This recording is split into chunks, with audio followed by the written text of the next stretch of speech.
സ്നേഹം, ദിവ്യസ്നേഹം, സ്നേഹം, ദിവ്യസ്നേഹം. ദൈവത്തിന് സ്തോത്രം. ഇന്ന് നാം ധ്യാനിക്കുന്നതായ വാക്യം സദൃശവാക്യങ്ങൾ 24 അധ്യായം 10 വാക്യമാണ്. സദൃശവാക്യങ്ങൾ 24 അധ്യായം 10 വാക്യം. കഷ്ടകാലത്തു നീ കുഴഞ്ഞു പോയാൽ നിന്റെ ബലം നഷ്ടം തന്നെ. എല്ലാവരും പറയുക, കഷ്ടകാലത്തു നീ കുഴഞ്ഞു പോയാൽ നിന്റെ ബലം നഷ്ടപ്പെടുവാനിടയാകും. നിങ്ങൾ ദൈവത്തിന്റെ വചനം ശരിയായിട്ട് വായിക്കുകയാണെങ്കിൽ, വ്യക്തമായിട്ട് വായിച്ചാൽ വ്യക്തിപരമായി നമ്മോട് സംസാരിക്കുന്നതായിട്ട് കാണുവാൻ കഴിയും. നീ എന്ന് പറഞ്ഞുകൊണ്ട്, കഷ്ടകാലത്ത് നീ കുഴഞ്ഞു പോയാൽ അവർ നഷ്ടമായി പോകുമെന്നല്ല, നിന്റെ ബലം നഷ്ടപ്പെട്ടു പോകും എന്നാണ്. ബലമില്ലാത്തവനായി പോകും എന്ന് പറയുമ്പോൾ അർത്ഥമെന്താണ്? ഫെയിലിയർ, പരാജിതനാകും. നിനക്കൊന്നും ചെയ്യാൻ കഴിയില്ല, ഒന്നും നേടാൻ കഴിയില്ല. നോക്കുക, ഈ സമയത്ത് എത്ര പേർക്ക് എനിക്കിതുവരെ കഷ്ടത വന്നിട്ടില്ല എന്ന് പറയുന്നവർ കരമുയർത്താമോ? എന്താണ്? അതുപോലെ എനിക്ക് കഷ്ടത വന്നിട്ടുണ്ട് എന്ന് പറയുന്നവർ കരമുയർത്താമോ? എന്തുകൊണ്ടാണിത് വന്നത്? നമുക്ക് കഷ്ടത വരുന്നതിൻ്റെ 90% കാരണക്കാരൻ നാം തന്നെയാണ്. നിങ്ങളുടെ പാപം കാരണമാണ് നിങ്ങൾക്ക് നന്മ വരാതെ ഇരിക്കുന്നത്. അവിവേകം കാരണമാണ് നമ്മുടെ ജീവിതത്തിൽ കഷ്ടത പലപ്പോഴും ഉണ്ടാകുന്നത്. എന്നാൽ ഒരു 10% പ്രധാനമായും വിശ്വാസികൾക്ക് അവരുടെ കഷ്ടതകൾക്ക് കാരണമായിരിക്കുന്നത് ദൈവമാണോ, പിശാചാണോ? പലപ്പോഴും കഷ്ടതയുണ്ടാകുമ്പോൾ എന്തു പാപമാണോ ചെയ്തത് എന്ന് പലരും പറയാറുണ്ട്. ദൈവമുണ്ടെങ്കിൽ പിന്നെ എന്തുകൊണ്ട് ഇങ്ങനെ വന്നു എന്ന് പലരും ചോദിക്കാറുണ്ട്. ആ പിശാചാണ് എന്നെ ഈ കഷ്ടതയിലാക്കിയെന്ന് മറ്റു ചിലർ പറയാറുണ്ട്. നിങ്ങൾക്ക് കഷ്ടതയുണ്ടാകുമ്പോൾ, കുഴഞ്ഞു പോവുകയാണെങ്കിൽ, നിരാശപ്പെട്ടു പോവുകയാണെങ്കിൽ, മറ്റുള്ളവരെ പഴി പറയുകയാണെങ്കിൽ, ആ സമയത്ത് നീ കരഞ്ഞുകൊണ്ടിരിക്കുകയാണെങ്കിൽ നിന്റെ ബലം നഷ്ടപ്പെടും. കഷ്ടകാലത്ത് നീ കുഴഞ്ഞു പോവുകയാണെങ്കിൽ, നമുക്ക് കഷ്ടതയുണ്ടാകുമ്പോൾ നമുക്ക് ഈ വന്നിരിക്കുന്ന കഷ്ടത എന്തുകൊണ്ടാണ് വന്നത് എന്ന് നാം പരിശോധിക്കേണ്ടതാണ്. ഒരു സാമ്പത്തികമായ ബുദ്ധിമുട്ട് വന്നു, പണമില്ലാത്ത ഒരു സാഹചര്യം വന്നു, ഒരുപാട് സാമ്പത്തിക ബുദ്ധിമുട്ടുകൾ ഈ കാലത്തുണ്ടെന്ന് പറയുന്നു. സാമ്പത്തികമായിട്ട് വളരെ ഭാരപ്പെട്ട് വളരെ തകർച്ചയിലായിരിക്കുന്നു എന്ന് പറയാറുണ്ട്. കയ്യിലൊരു നയാ പൈസ പോലും ഇല്ല എന്ന് പണ്ടുകാലത്ത് പറയുമായിരുന്നു. എന്നാൽ ഈ കാലത്ത് നയാ പൈസയില്ല, കയ്യിലൊരു 10 രൂപ പോലും ഇല്ലെന്നാണ് പറയുന്നത്. എന്താണ്? കയ്യിൽ കാശില്ല, അതുപോലെ ബാങ്കിൽ പണമില്ല, പണം വരുന്നതായ ഉറവിടങ്ങൾ അടഞ്ഞുപോയിരിക്കുന്നു. മുൻപിൽ ഒരുപാട് ആവശ്യങ്ങളുണ്ട്, ചിലവുകളുണ്ട്, ബില്ലുകൾ ഉണ്ട്, ചിലവുകൾ ഒരുപാടുണ്ട്. ഈ അവസ്ഥയിൽ എന്തു ചെയ്യണമെന്ന് അറിയുവാനായിട്ട് കഴിയുന്നില്ല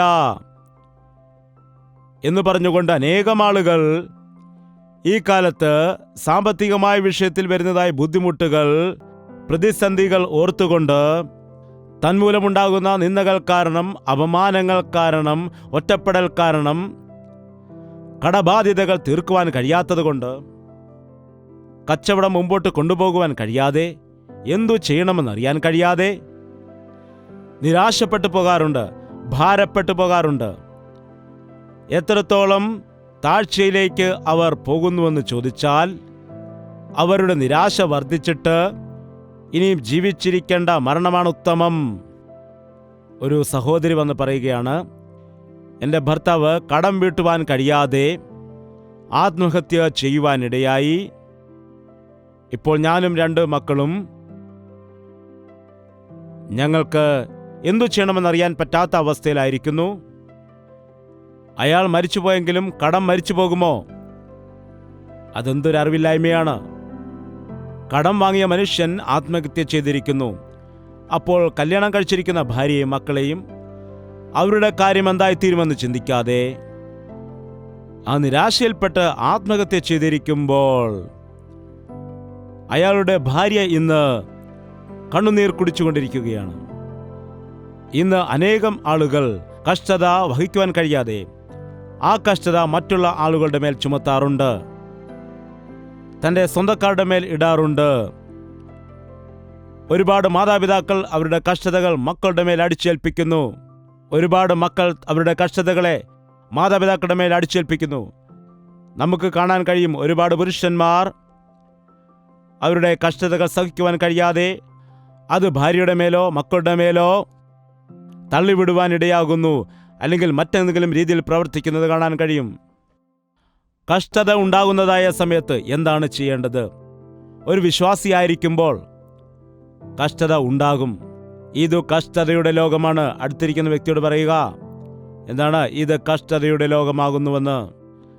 കഷ്ടതയുണ്ടാകുന്ന സമയത്ത് അയ്യോ എനിക്ക് കഷ്ടത വന്നിരിക്കുന്നു, ഇനി ഞാൻ എന്തു ചെയ്യണം, എങ്ങോട്ട് പോകുമെന്ന് പറഞ്ഞ് അതിശയിക്കേണ്ട കാര്യമില്ല.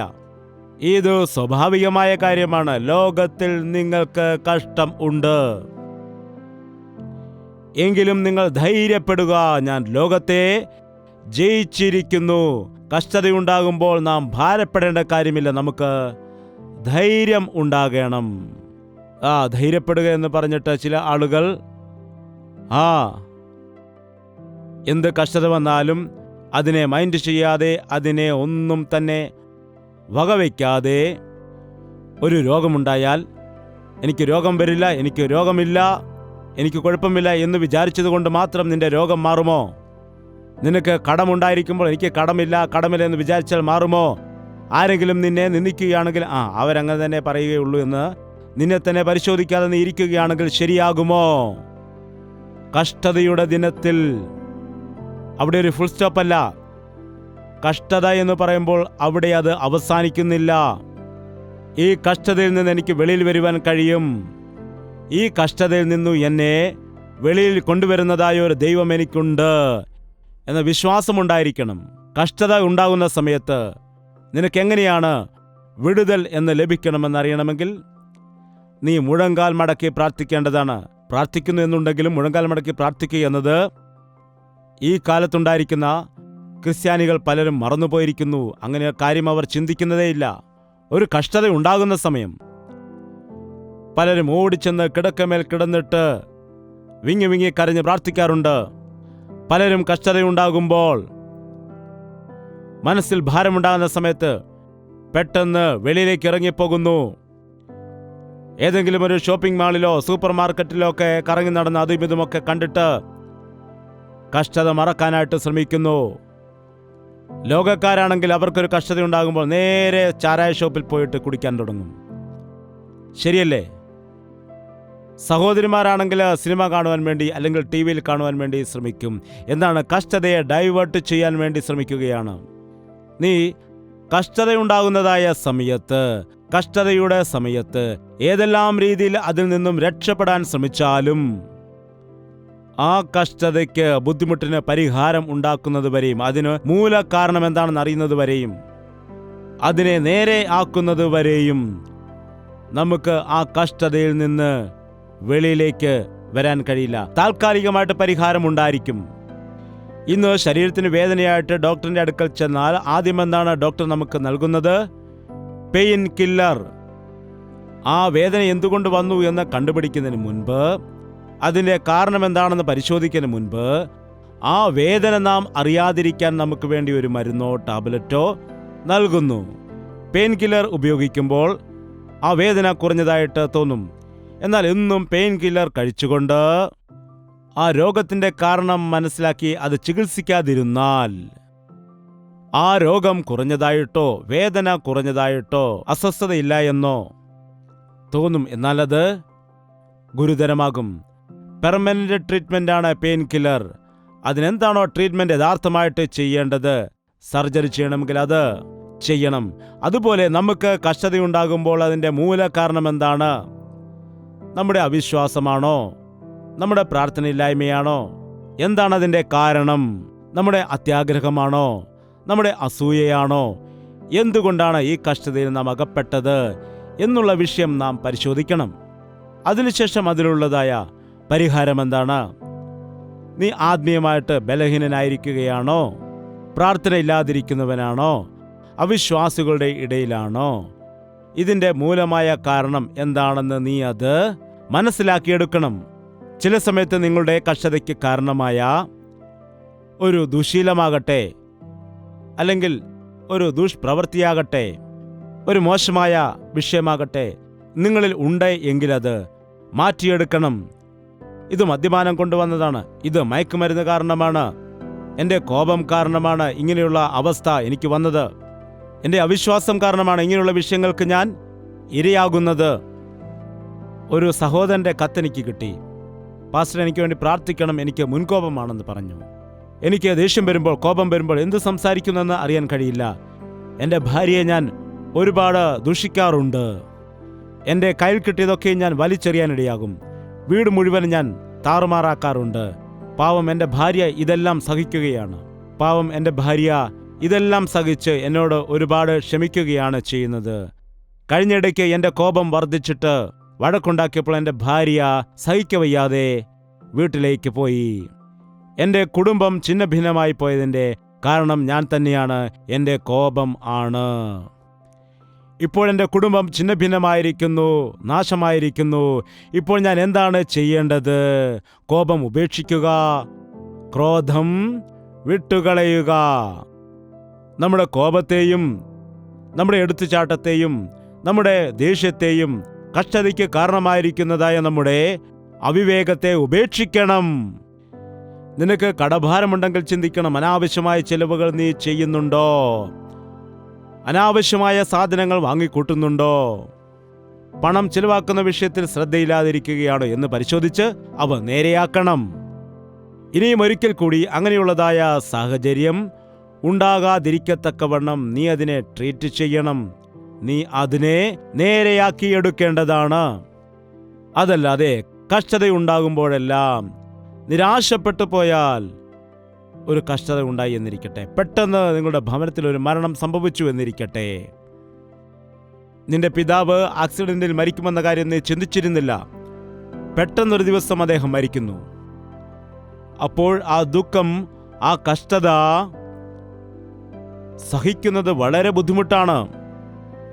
ആകസ്മികമായിട്ട് ഭാര്യ മരിക്കുമ്പോൾ, അല്ലെങ്കിൽ ഭർത്താവ് മരിക്കുമ്പോൾ, അല്ലെങ്കിൽ സ്നേഹിച്ച കുഞ്ഞ് മരിക്കുമ്പോൾ, അല്ലെങ്കിൽ ആകസ്മികമായിട്ട് വലിയൊരു കൊടുങ്കാറ്റിൽ നിന്റെ ഭവനം തകർന്നു പോകുമ്പോൾ, വസ്തു പോകുമ്പോൾ, അല്ലെങ്കിൽ നീ ഒരുപാട് കഷ്ടപ്പെട്ട് സമ്പാദിച്ചു വെച്ചതായ നിന്റെ പണം മറ്റുള്ളവർ വഞ്ചിച്ച് കൊണ്ടുപോകുമ്പോൾ, മറ്റുള്ളവർ നിന്നെ കബളിപ്പിച്ചെടുക്കുമ്പോൾ, എന്താണ്, നാം ഒരിക്കലും ചിന്തിക്കാത്ത കാര്യങ്ങൾ ആകസ്മികമായിട്ട് പെട്ടെന്ന് സംഭവിക്കുമ്പോൾ, ആ സമയത്ത് നാം ഡിപ്രഷനിലേക്ക് പോകും, നിരാശപ്പെട്ടു പോകും, ആകുലപ്പെടും. നമ്മുടെ ജീവിതത്തിൽ ഒരു വലിയ വിരക്തി ഉണ്ടാകുവാനിടയാകും. എന്തു ചെയ്യാം, എൻ്റെ ജീവിതം ഇങ്ങനെയായിപ്പോയി, എന്തു ചെയ്യാം, ഇനി എനിക്കൊന്നും ചെയ്യാൻ കഴിയില്ല എന്നുള്ളതായ ഒരു വേദന, എനിക്കിനി ഒന്നും നേടുവാൻ, അതുപോലെ സന്തോഷിക്കുവാൻ, അനുഭവിക്കുവാൻ കഴിയുകയില്ല എന്ന് ചിന്തിക്കുന്നവരുണ്ട്. എത്രയോ യൗവനക്കാർ ഇന്ന് പരീക്ഷകൾ എഴുതി വളരെ പ്രതീക്ഷയോടെ എനിക്ക് നല്ല വിജയം കിട്ടും, ഉന്നത വിജയം കിട്ടും എന്ന് പ്രതീക്ഷയോടെ ഇരിക്കുമ്പോൾ അവസാനം മിനിമം മാർക്ക് പോലും ലഭിക്കാതെ അവർ നിരാശപ്പെടുന്നത് കാണാം. ഒരുപാട് ആശയോടുകൂടി ഒരു ഇൻ്റർവ്യൂവിന് ചെല്ലുമ്പോൾ സെലക്ട് ആകാതിരിക്കുകയാണെങ്കിൽ ചിലർ പറയാറുണ്ട്, ഇപ്പോൾ ലാസ്റ്റ് റൗണ്ടാണ്, എല്ലാ റൗണ്ടും ഞാൻ പാസ്സായി, എല്ലാം പാസ്സായി. ലാസ്റ്റ് റൗണ്ടായിരിക്കുമ്പോൾ അവിടെ നീ ഫെയിലായി പോവുക എന്ന് വിചാരിക്കുക. അപ്പോയിൻമെൻറ്റ് കിട്ടാതിരിക്കുകയാണെങ്കിൽ എന്താണ് സംഭവിക്കുന്നത്? എന്തൊക്കെയാണ്? സർട്ടിഫിക്കറ്റ് വലിച്ചു കീറുന്നവരുണ്ട്.